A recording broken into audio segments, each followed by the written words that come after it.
Hello, everybody. How are you all? I hope you're doing great. Welcome back to another session of Learning English with me. In this lesson, we are going to focus on improving our English skills. Not only speaking, but overall English skills. The complete English experience. I've been getting a lot of requests from people asking, where should I start? You might understand English, but speaking it is difficult. You want to start that journey, but you're not able to find the right path. So today, we are going to discuss how to become fluent in English, from zero to fluent. Are you all ready for this? Before we begin, please subscribe to the channel so that you can get all the lessons that I post for you here. Please like the video and share it with your friends too. Now coming back to today's lesson, how to go from zero to fluent. If you're somewhere around zero, how do you get to that level of fluency? This is going to be helpful for everyone out there, whether you're at an intermediate level or just above the beginner level. This will be helpful for you. Now let's begin. First of all, let's try to understand what this zero level is that we all are discussing. You might think zero is basically nothing, but that's just in your mind. You're not truly at zero. If you were at zero, it would mean you cannot understand English at all. If you can understand English, you're somewhere above that level. Consider yourself to be at number 2 or number 3, right? We have to get to 10, and 10 is fluent. You are somewhere at number 2 or number 3. If you can understand English, it means you can listen to that particular language, and you're listening to my video. That's a big deal. Listening to and understanding a language is a big deal. Now, if I start speaking in Spanish, you won't be able to understand because you don't know that particular language. Knowing a language counts. You have to take this into consideration. Half of your work is already done. That is basically your base. Now, what we have to do is take this base of understanding the language and build fluency over it. We'll be building fluency over this base of understanding the language. There are going to be certain steps that I'm going to tell you, so let's begin. What is step number 1 in becoming fluent in English? Step number 1 of becoming fluent in English is survival English. If you're starting from a beginning level, you have to focus on survival English. I think everyone must focus on survival English. That is a must if you want to become fluent in English. What is survival English? Basically, survival English is a component of spoken English. We never use survival English in written English because we need proper structures to write.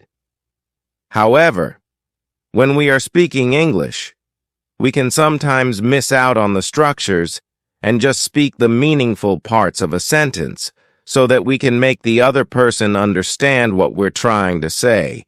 Imagine if you are in an English-speaking country and no one understands your native language. You might not be able to form a proper sentence because you aren't sure about the grammar structure and all that. What would you do? How would you try to speak? You might speak some kind of broken language, right? You might say certain meaningful words. For example, if you're feeling hungry and want to find a restaurant, what would you do? You might approach a native person and say, food, hungry, restaurant. These 3 words would make a connection in their mind. As soon as I say, food, hungry, restaurant, the person would understand that you're feeling hungry and want directions to a restaurant. They would tell you, or maybe even drop you off at a restaurant. When you get there, you can place an order by calling out the names of the food items and asking about the price. the person would tell you the price. These are meaningful words. They carry specific meanings. They can be nouns or verbs. These meaningful words help you communicate what you want to say. That's survival vocabulary. That's survival English. Grammar structures like is, am, are, and structures like does, do, did, have, had, these are not a part of survival English. No, survival English means the vocabulary, the meaningful words that you need to get your message across.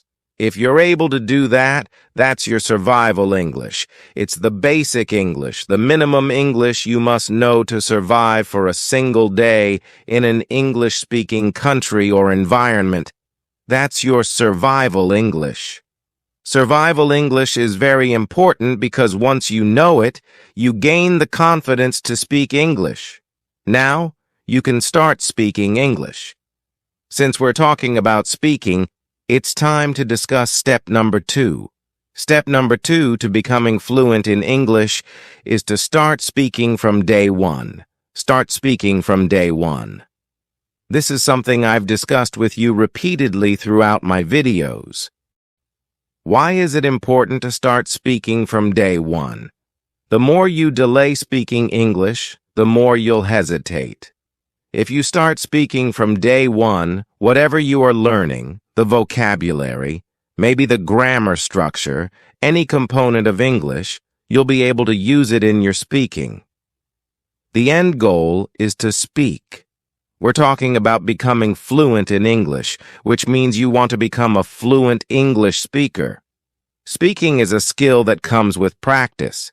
If you don't start speaking from day 1, it's going to affect the way you speak. A lot of times people think, let's improve our vocabulary first.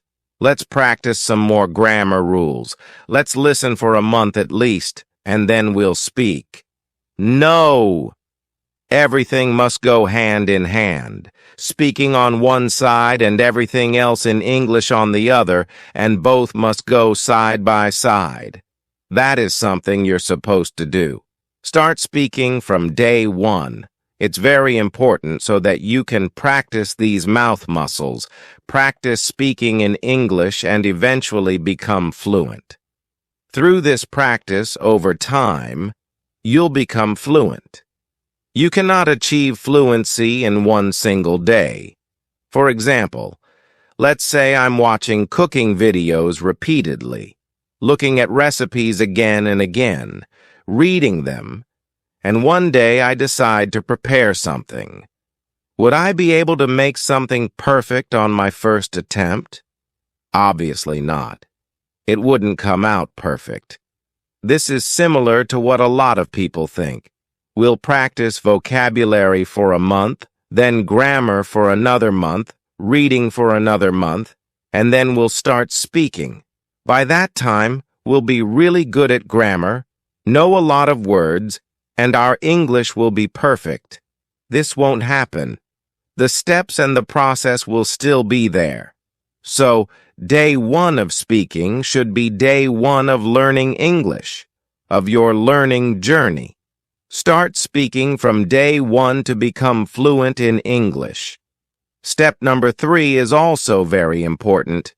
Good English input. What does this mean? Language learning often requires a model where we receive information and then produce it. How do you learn your native language? By listening to that particular language a lot, and then reading it when you go to school. When kids go to school, they read the language a lot. By listening and reading, we are taking an input in a language, and through speaking and writing, we produce the output. To produce good output, in other words, to speak fluent English, we first need to listen to the language a lot. Listening is very important. It's the most important factor, the most important form of input, even more important than reading. Why? because you're listening to good models of pronunciation. How a sound is made, how it's produced, how a sentence is spoken, the rhythm, and the intonation. You listen to good models of speaking, which is crucial. Where do you get these models? From movies, songs, web series, TV series, and YouTube channels that are in English. All these resources act as your listening resources. Additionally, you can listen to a lot of academically curated content, especially designed for English language learners. So, you can listen to that too. Good models of listening. You need listening resources. Listening is very important because when you listen to something, you can catch on to words, phrases, pronunciation, everything. When you listen to something repeatedly, it becomes a part of your subconscious mind. Your subconscious mind stores it, and when you want to speak in English, you're able to retrieve that particular information because you know you've heard that word before. When you go to learn vocabulary, if you've listened to that particular word in context, you'll be able to learn it quickly, understand it better, and use it more effectively. Listening is crucial. You need to listen before you speak. Listening is important, so start listening today. A lot of people neglect it altogether. Listening is something that is extremely important. You need to listen to good English, a lot of good English. If you're already doing it, bravo. Whatever else you're doing to learn English will yield better results when you practice speaking because you're listening to good models of English.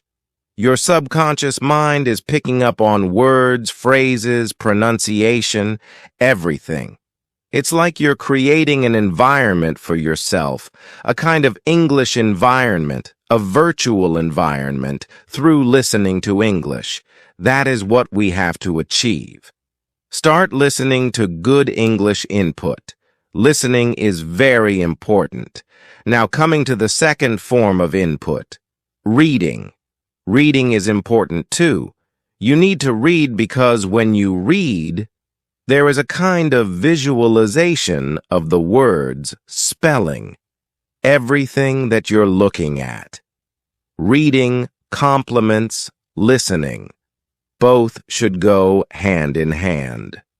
Which brings us to step number 4.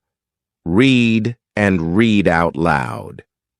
Reading is very important because through reading, you visualize words, sentence structures, and grammar rules. When you listen to proper sentences, but they don't stay in your mind for too long, right?